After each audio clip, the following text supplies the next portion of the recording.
Marvel's Spider-Man title is an amazing game of lovely heroism. Insomniac Games Studio was able to create the best narrative retelling of this popular hero in games to this moment.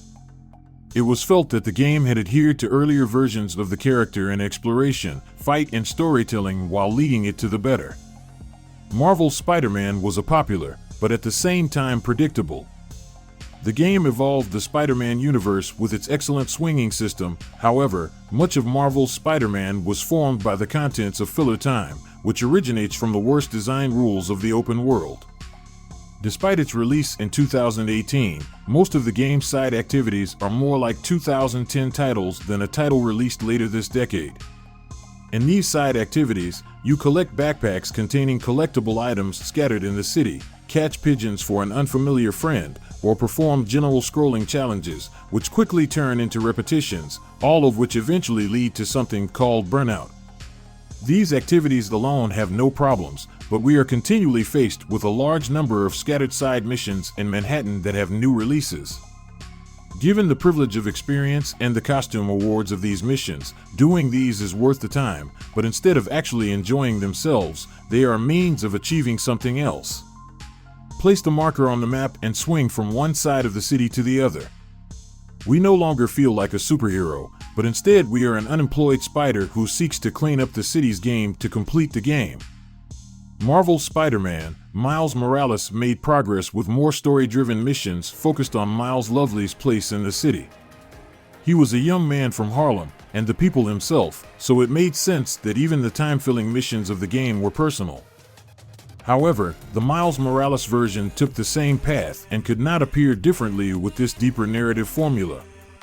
Marvel's Spider-Man's success in the advertising debate and receiving good reactions from critics suggests that many of us were willing to ignore Marvel's Spider-Man shortcomings, but that doesn't mean we should be satisfied to the low. Marvel's Spider-Man 2 will be a big game, and most likely, it's set to be the biggest exclusive of the PlayStation 5 in its release year. Now, with two protagonists alongside the addition of villains like Venom and Kraven the Hunter, space is ready in every way to build an ambitious sequence.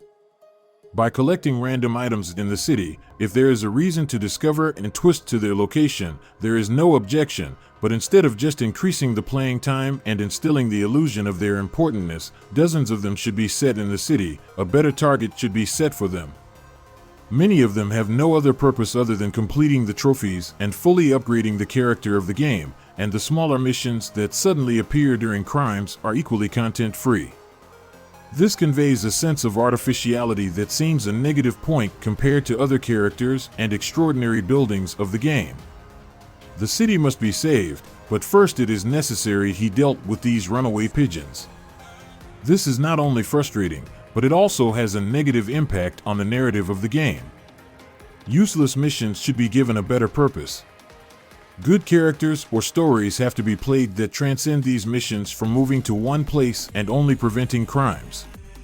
Peter Parker has been in Manhattan all his life, while Miles has come to Harlem from Brooklyn, and missions can largely demonstrate their bond with their city and the work they are willing to do to protect those in need. Fill an uncoordinated set of survey missions with multi-layered sub-campaigns that continue alongside the main narrative, and in this lovely journey, we have reason to abandon the main course of the story and face sub-challenges. Other open-world games have done just that, so the path for Insomniac Studios is a bit of an inspiration to accept other titles for smooth progress. Costumes and character upgrades can come in the form of bonuses and unique parts of the gameplay. There has to be an incentive to follow these steps, even for those who aren't perfecting games, because otherwise, all the subcontents seem very futile.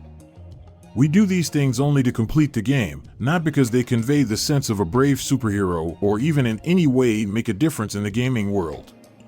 Even if you end all crimes in the neighborhood, these red crimes alerts will still appear on the screen.